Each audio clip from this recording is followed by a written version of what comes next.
Des joies et des passions.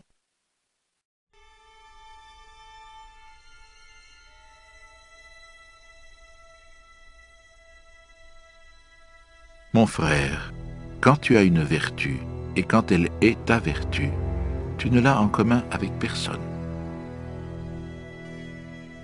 Il est vrai que tu voudrais l'appeler par son nom et la caresser, tu voudrais la prendre par l'oreille et te divertir avec elle. Et voici, maintenant, elle aura en commun avec le peuple le nom que tu lui donnes. Tu es devenu peuple et troupeau avec ta vertu. Que ta vertu soit trop haute pour la familiarité des dénominations, et s'il te faut parler d'elle, n'aie pas honte de balbutier. Parle donc et balbutie, ceci est mon bien que j'aime.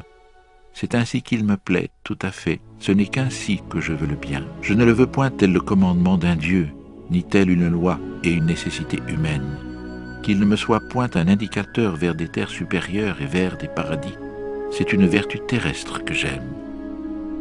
Il y a en elle peu de sagesse et moins encore de sens commun. Mais cet oiseau s'est construit son nid auprès de moi. C'est pourquoi je l'aime avec tendresse. Maintenant il couve chez moi ses œufs dorés. C'est ainsi que tu dois balbutier et louer ta vertu. Autrefois tu avais des passions et tu les appelais des maux. Mais maintenant tu n'as plus que tes vertus. Elles naquirent de tes passions.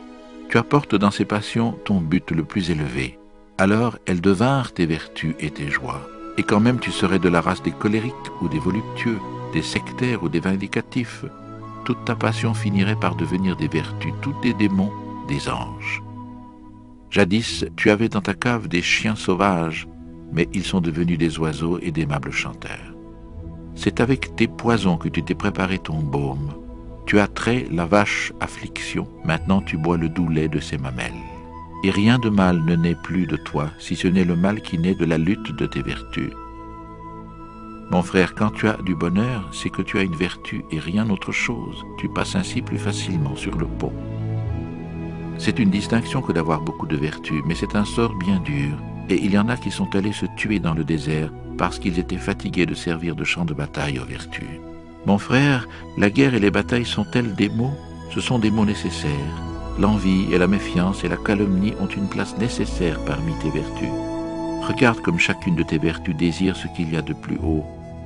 Elle veut tout ton esprit, afin que ton esprit soit son héros. Elle veut toute ta force dans la colère, la haine et l'amour. Chaque vertu est jalouse de l'autre vertu, et la jalousie est une chose terrible. Les vertus, elles aussi, peuvent périr par la jalousie.